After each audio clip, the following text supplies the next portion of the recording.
आखिर भारत में असली शक्ति का केंद्र कहाँ है? क्या वो संसद में है, या सुप्रीम कोर्ट में, या फिर एक ऐसी जगह पर जिसका जिक्र हमारे संविधान में भी नहीं है?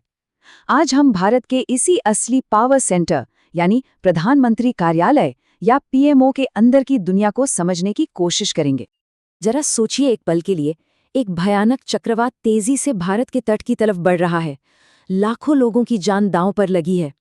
ऐसे में जब एक राष्ट्रीय आपातकाल की स्थिति हो तो आखिर कमान कौन संभालता है? कौन लेता है वो बड़े फैसले जो लाखों जिंदगियां बचा सकते हैं? जवाब है, उस चक्रवात के समय पूरे देश की नजरें एक ही जगह पर टिक जाती हैं। भारत का नर्व सेंटर, प्रधानमंत्री कार्यालय, जिसे हम सब पीएमओ के नाम से जानते हैं। तो आखिर ये है क्या और ये काम कैसे करता है? देखिए, सबसे दिलचस्प बात यह है कि पीएमओ एक अतिरिक्त संवैधानिक निकाय है। मतलब आप पूरा संविधान पढ़ लीजिए, आपको इसका जिक्र कहीं नहीं मिलेगा। इसे किसी कानून ने नहीं बल्कि सरकार के अपने कामकाज के नियमों ने बनाया है। और इसके बावजूद यही वो जगह है जो प्रधानमंत्री को हर तरह की मदद देकर उनके हर विजन को जमीनी हकीकत में बदलने का काम करती है। पर पीएमओ हमेशा से इतना पावरफुल नहीं था। 1947 में जब ये बना तो ये बस प्रधानमंत्री का एक छोटा सा सचिवालय था। फिर 1977 में इसका नाम बदलकर प्रधानमंत्री कार्यालय कर दिया गया। लेकिन असली गेम चेंजर था 1998, जब राष्ट्रीय सुरक्षा सलाहकार यानी एनएसए का पद बनाया गया। और फिर 2019 में तो प्रधान सचिव और एनएसए दोनों को कैबिनेट मंत्री का दर्जा दे दिया गया, जिसने उन्हें सरकार के सबसे सीनियर मंत्रियों के बराबर लाकर खड़ा कर दिया। तो वापस आते हैं उस चक्रवात पर। जब ऐसी कोई आपदा देश के दरवाजे पर दस्तक देती है तो पीएमओ के अंदर असल में होता क्या है? एक खास सिस्टम एक्टिवेट हो जाता है और ये देखना अपने आप में बहुत दिलचस्प है कि ये कैसे काम करता है। इस सिस्टम का नाम है राष्ट्रीय संकट प्रबंधन समिति या एनसीएमसी। जब भी देश पर कोई बहुत बड़ी आपदा आती है तो यही वो कमेटी है जो एक्शन में आती है। कह सकते हैं कि ये भारत सरकार की आखिरी और सबसे मजबूत रक्षा पंक्ति है। एनसीएमसी की असली ताकत इसकी बनावट में है।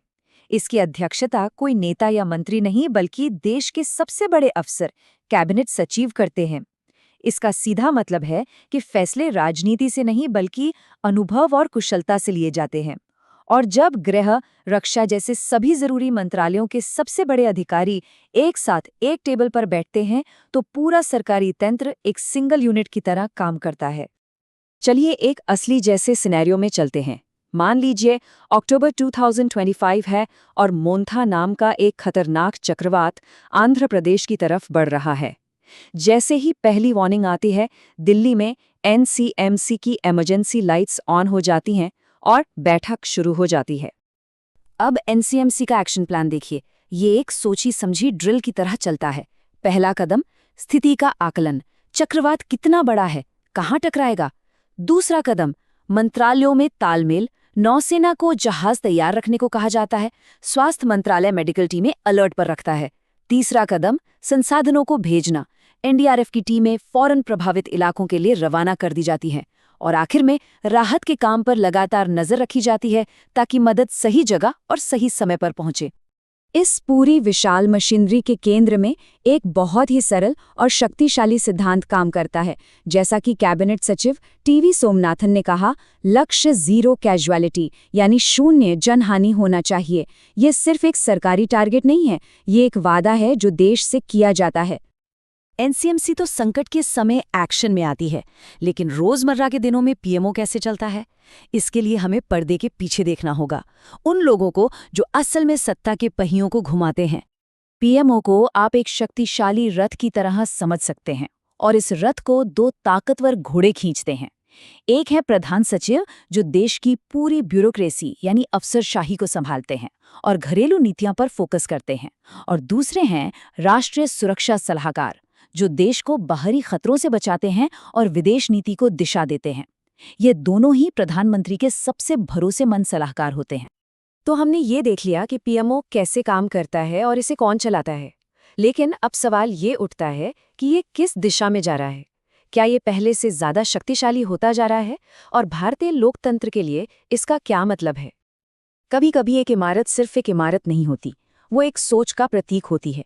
पीएमओ का पुरानी अंग्रेजों के जमाने की इमारत साउथ ब्लॉक से निकलकर सेवा तीर्थ नाम के एक नए कॉम्प्लेक्स में जाना सिर्फ जगह का बदलाव नहीं है, ये शासन की सोच में एक बदलाव का प्रतीक है।